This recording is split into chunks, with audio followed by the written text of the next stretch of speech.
Welcome to Shadow Files. In our top story, the DHS is calling out an insane 5-year plea deal offered to individuals who admitted to a fatal stabbing in Virginia. Stay with us for the details. Next, a repeat offender with an astonishing 19 felonies is back in custody after a wild chase that was caught on camera by police. And finally, the son of a Hollywood director faces accusations of years of sexual and racial abuse against a water polo teammate at an exclusive prep school. These stories and more are coming up. Virginia's sanctuary policy faces backlash after an illegal immigrant is charged with assaulting students. Governor Spanberger's rollback of law enforcement cooperation with ICE raises safety concerns. Homeland Security blasts Fairfax prosecutors for an insane plea deal to 2 illegal immigrants involved in a brutal murder. They admitted to stabbing a man to death in Oakton. Despite a brutal murder, the 2 suspects received a plea deal for only 5 years in prison. DHS calls this a sweetheart deal, siding with criminals. Federal authorities repeatedly requested Fairfax officials not to release the suspects, but these requests were ignored. ICE urges leaders to keep them behind bars. One suspect, a Honduran national, had a final removal order in 2019 and accumulated multiple arrests. He allegedly robbed a restaurant and attacked someone with a knife. DHS calls on Governor Spanberger and local leaders to prevent these murderers' release, demanding they ensure criminals are not let back into our communities. Fairfax County prosecutors stated the plea agreement was necessary for conviction, citing a lack of DNA evidence and terrified witnesses reluctant to come forward.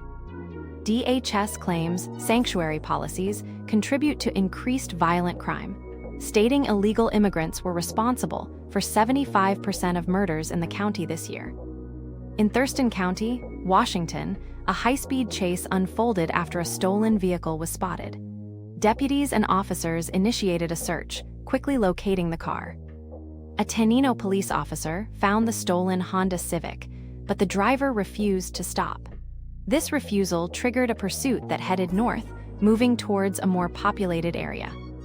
Dramatic dashcam footage shows the suspect speeding through streets, with officers coordinating efforts. Speeds reached around 60 mph, raising concerns about reaching busier zones. Authorities tried to halt the vehicle with a grappler device, but it was unsuccessful. Spike strips were then used, slowing the car. The suspect briefly stopped before fleeing again. As the situation escalated, aerial support was called in. A Thurston County Sheriff's deputy successfully executed a pit maneuver, finally bringing the vehicle to a stop. Deputies forcefully removed the suspect from the car to prevent escape into nearby neighborhoods. Commands were shouted, and the suspect was taken into custody.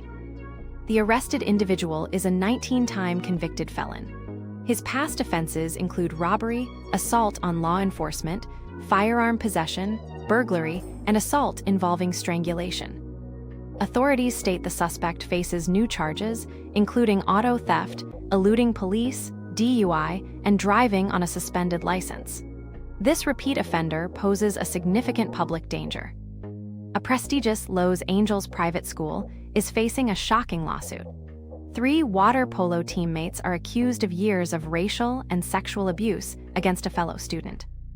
The lawsuit names a star player, son of a well-known film director, as a key perpetrator.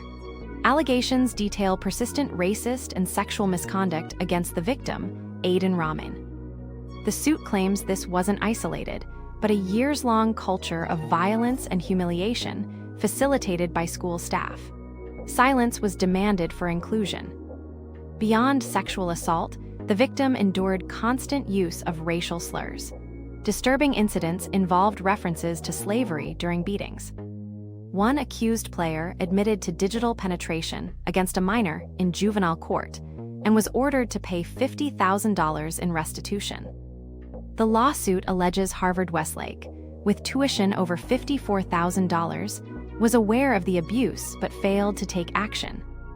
The accused player's attorney vehemently denies all claims, stating they are false and they are confident the truth will prevail in court. Despite the ordeal, Aiden Rahman reportedly continues his training in Barcelona, speaking out about the daily struggle with racial and sexual abuse.